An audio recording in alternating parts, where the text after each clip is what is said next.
Bonjour à toutes et à tous, et je voudrais terminer cette série de vidéos consacrées donc à la normalisation en quelque sorte de l'action de la 4e République entre 1948 et 1956, en disant en gros que c'est dans cette période-là, après les réformes de la libération, avec l'aide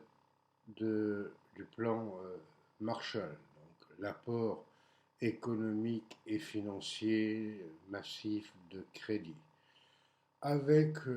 également l'ancrage euh, occidental, même si, de mon point de vue, j'ai eu l'occasion de le dire, et j'en profite pour le répéter, il n'y a pas eu de tentative de prise du pouvoir par la mouvance communiste en France. Euh, tous ces éléments-là euh,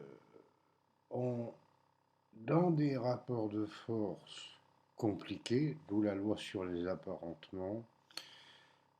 face à une lutte sur deux fronts, face à une stratégie de la tenaille, en quelque sorte, euh, il a fallu sauver l'essentiel. Et une fois que cet essentiel s'est sauvé, euh,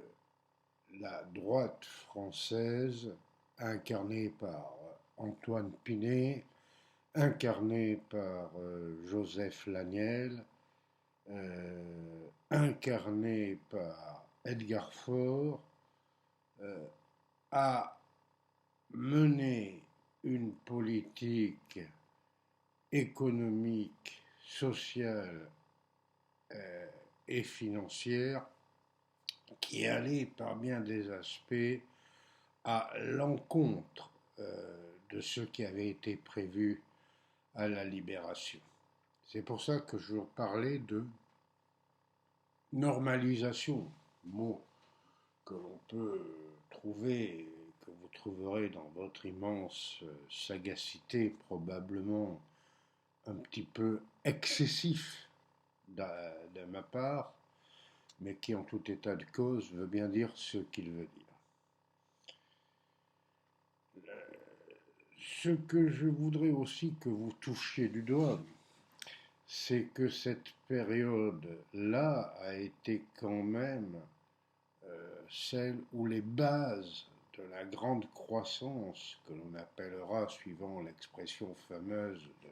Fourastier, les 30 glorieuses, les bases de cette grande croissance ont été jetées avec une pression démographique plus grande,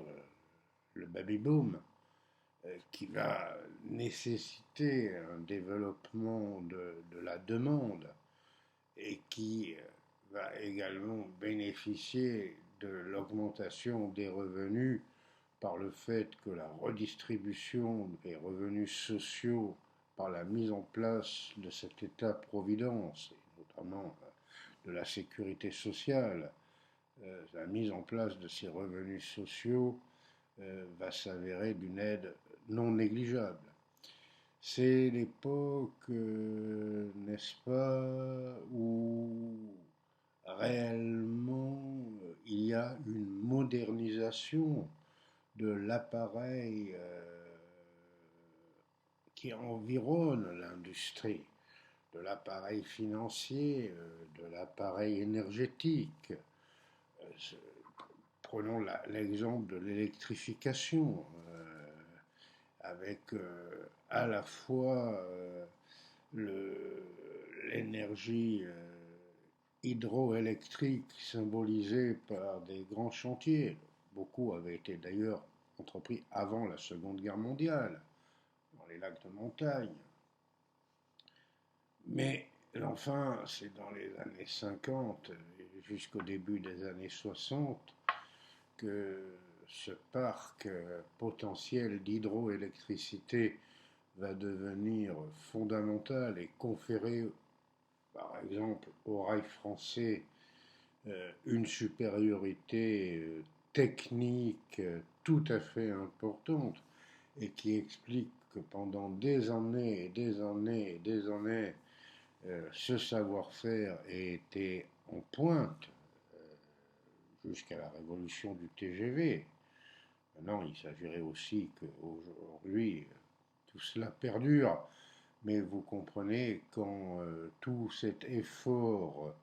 de modernisation est fondé sur le maintien d'une ressource hydroélectrique que aujourd'hui la Commission européenne, à travers le projet Hercule, veut privatiser purement et simplement, se pose de plus en plus la question de la maîtrise, n'est-ce pas, des outils qui permettaient d'avancer dans cette voie. Donc très grande innovation en la matière, sans oublier non plus, je vous ai distribué un poli là-dessus, le choix européen et également le choix d'engager la décolonisation. Alors, sur ces deux questions, je voudrais quand même donner un petit peu de grain à moudre, mais après que vous ayez compris que sans ce temps des fondations, il n'y aurait pas eu le temps des éclosions. Et donc, loin de jeter dans les poubelles de la critique radicale, comme le fera le général de Gaulle par exemple, cette période-là, moi j'estime au contraire que cette période est un élément tout à fait capital. Et dont la philosophie ne s'est jamais démentie. La philosophie s'est prolongée autant que faire se peut dans la sphère du social les acquis de cette modernisation. C'était évident pour les réformes de la libération, ce sera évident avec le gouvernement Guy Mollet et par exemple la 3e semaine de congés payés ou avec des financements par le biais d'une taxe sur la vignette automobile pour financer les revenus des vieux travailleurs. Alors, beaucoup de gens ont ironisé, les socialistes ont inventé un nouvel impôt. Non, cette taxe automobile dans une société où l'automobile est encore un produit relativement de luxe et donc qui, n'est-ce pas, intègre bien sa fonction sociale, ceux qui ont une automobile et ceux qui n'en ont pas. On n'est pas tout à fait, n'est-ce pas, dans l'ère de l'automobile de masse que l'on connaîtra après. Cette automobile taxée par la vignette, ça veut dire que le produit de cette taxe est spécifiquement dédié à l'augmentation solidaire des revenus des vieux travailleurs. Que par la suite, sous le général de Gaulle, quelqu'un qui se présente comme le chantre de la rigueur et de la logique financière et monétaire, Antoine Pinet, dissocie, en gardant cette recette fiscale indirecte, mais sans lui attribuer, n'est-ce pas, un champ d'application spécifique, et donc rompre le pacte social qui avait ainsi été consenti, c'est une autre histoire. Mais de mon point de vue, je trouve particulièrement croustillant que ceux-là même qui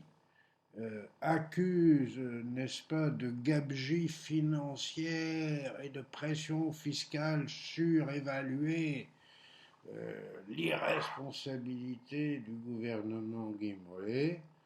soit les turiféraires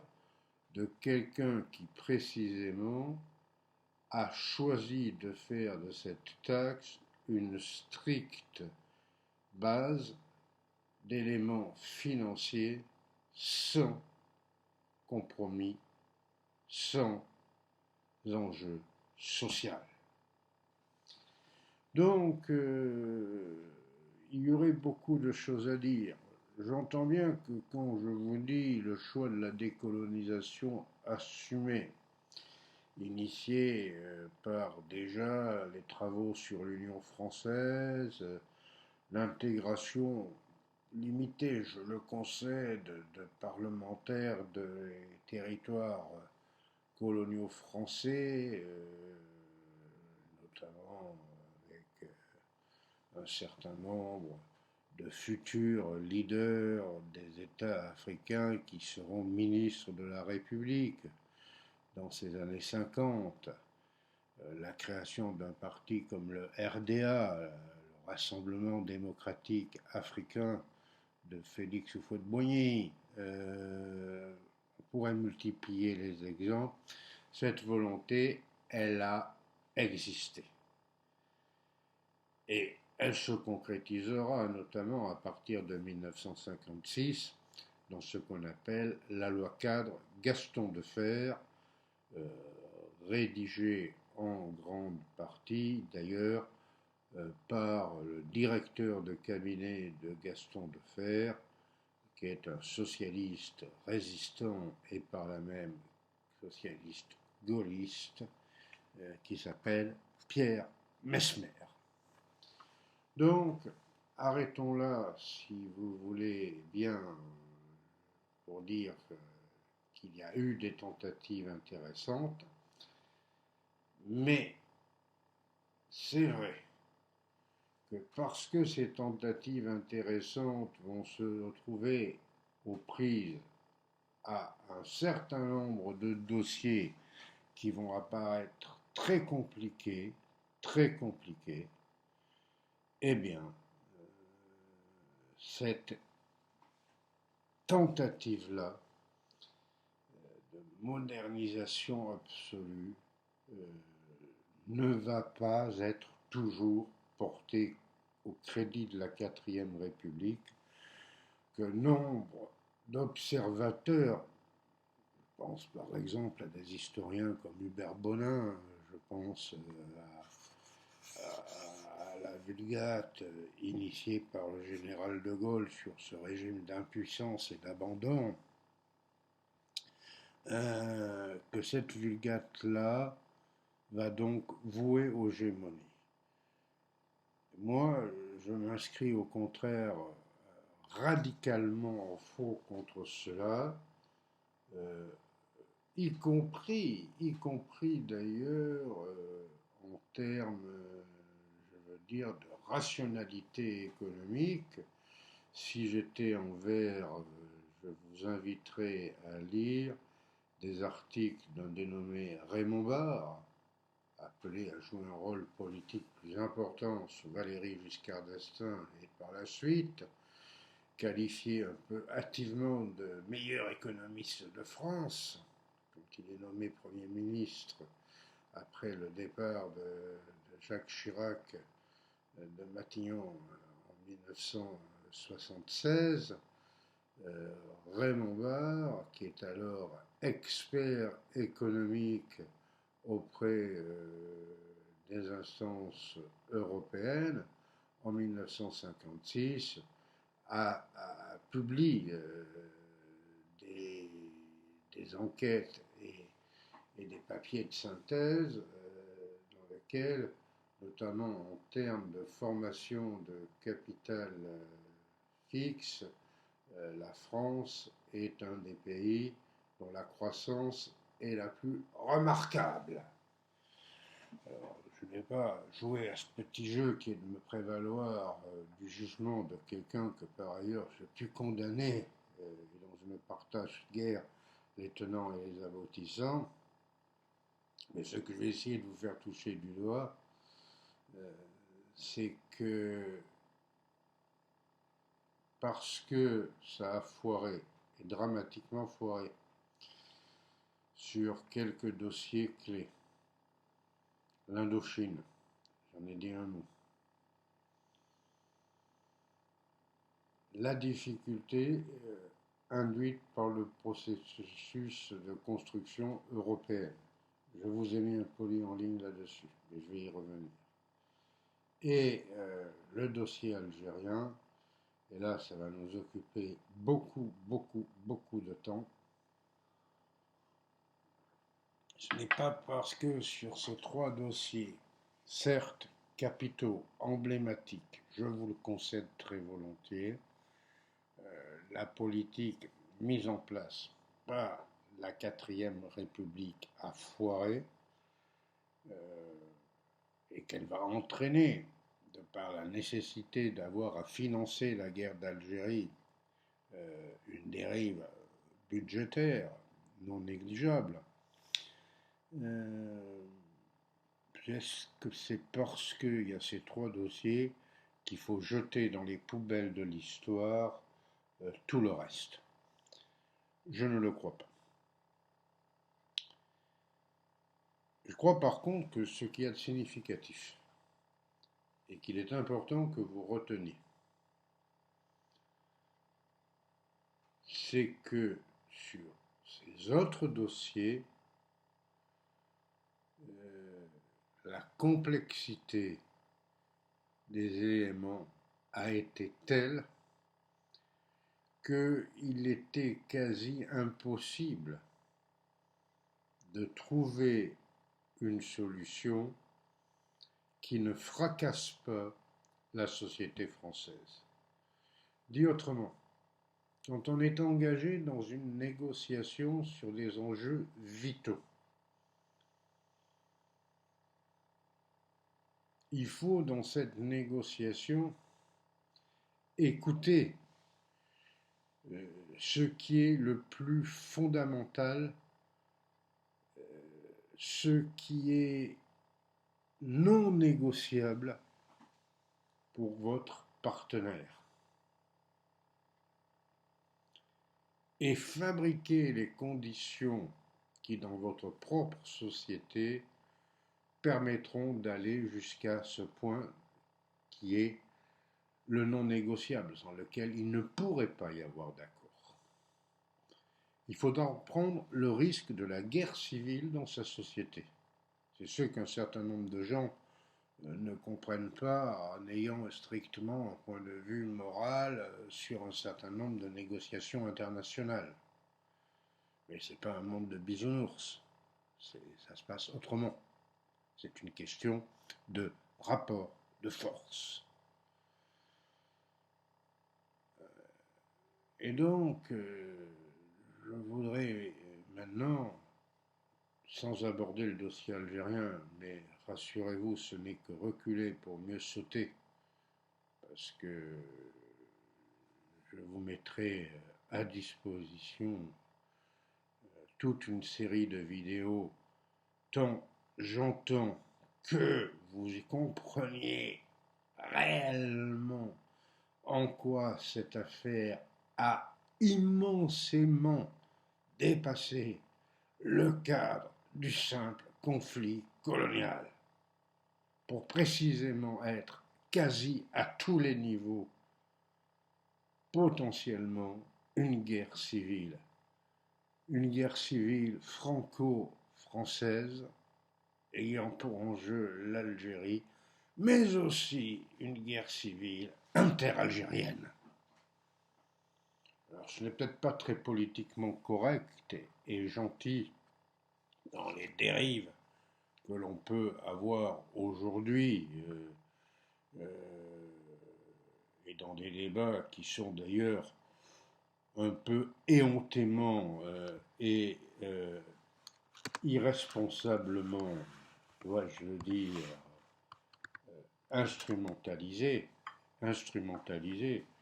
et je trouve de ce point de vue, à proprement parler, scandaleux,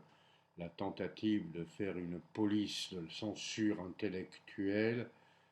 à travers un certain nombre de projets et de déclarations, fussent-ils prononcés par quelqu'un d'aussi, enfin qui devrait être aussi éminemment réfléchi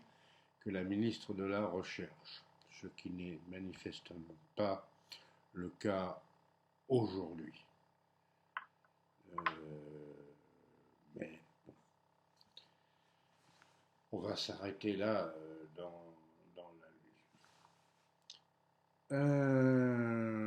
mais il est clair que le dossier algérien va servir de fil rouge pour comprendre tout ce qui va se jouer entre 56 et 62. Et par voie de conséquence, cela aura aussi une énorme influence sur la nature même du système qui sera rebâti à compter de 1958. Donc ça justifie le fait que vous ayez, je suis désolé, beaucoup de vidéos sur le sujet. Bon, nous aurons l'occasion d'y revenir. Mais prenons pour le moment les dossiers européens indo-chinois. D'abord, je pourrais avoir une forme d'ironie amère sur le fait que sur certains de ces dossiers, chaque fois qu'elle a été en difficulté, la droite à laquelle les socialistes avaient décidé, de par leur stratégie d'opposition, dès lors que le régime n'était plus menacé de par les élections de 1951, les socialistes avaient donc laissé le soin de gérer les choses, la droite s'est avérée foutu de le faire. Puisque dès qu'il y a eu le feu, elle a appelé le Parti socialiste au secours. C'est vrai à l'été 53 sur la grève de la fonction publique. Il y a un très bel article sur cette grève de Michel Pigenet, une grève au-delà du politique, les grèves sans le politique, mais dans laquelle il oublie, à mon avis, ou il ne formule pas assez clairement deux enjeux. Je lui ai dit, donc, je peux aussi faire partie, mettre sur la place publique le désaccord. Il ne parle pas assez de la mission confiée au Parti socialiste de jouer le go-between avec Force ouvrière aux alentours du 20-21 août 1953, qui est quand même, enfin, que je tiens moi pour particulièrement significative et symbolique. Et il n'analyse pas le refus de la CGT de parvenir, d'accepter des accords et la relance d'un tour de grève comme une stratégie de quelqu'un, d'une organisation qui ne peut pas admettre que cette grève ait été lancée par d'autres que par elle-même, notamment par Force ouvrière. Et je dis que par beaucoup d'aspects, compte tenu de la porosité de Force ouvrière, une structure qui mérite d'être analysée, ceux qui travailleront sur le monde syndical, j'espère qu'ils auront l'intelligence de bien analyser ce fonctionnement qui, au nom de l'autonomie syndicale, qui est inscrit dans l'ADN du mouvement syndicaliste français depuis la charte d'Amiens en 1906, ça vous rappellera les vidéos. D'ailleurs, fort peu d'entre vous avaient regardé sur les relations entre socialistes et syndicalistes au début du siècle. Là-dessus, c'est marrant, il y a des sujets sur lesquels vous ne regardez pas, puisque moi j'ai le visionnage, le visionnage, bon. Donc,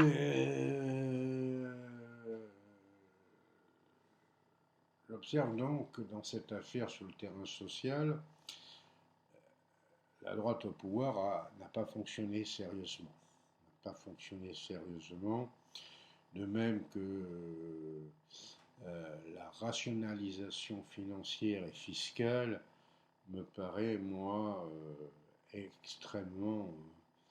critiquable dans sa mise en place, confère par exemple l'essor du mouvement poujadiste en 1956, si bien étudié dès le moment par Stanley Hoffmann. Non, je vais en venir, si vous me permettez, aux deux dossiers que sont l'Europe, d'une part, et la question indo-chinoise, d'autre part.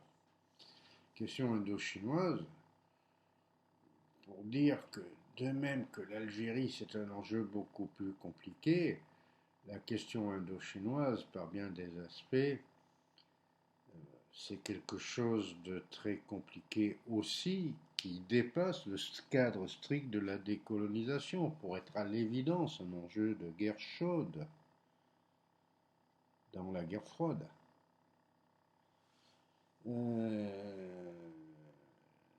J'en veux pour preuve trois choses. D'abord, l'implication financière américaine dans l'aide économique et financière pour permettre l'intervention française en Indochine. Ça, c'est quelque chose de très important. Deuxièmement, le fait que cette droite française, dès qu'il y a le désastre de Dien Bien Phu, condescend à laisser à quelqu'un d'autre qui n'est pas de droite, Pierre Mendès France, dont on peut dire ce que l'on veut par ailleurs, mais qui n'est pas de droite. Pierre Mendès France le soin de sortir de ce merdier et il va le faire en transformant une défaite militaire en succès diplomatique. Excusez-moi, mon téléphone sonne et comme il est 4h30 du matin,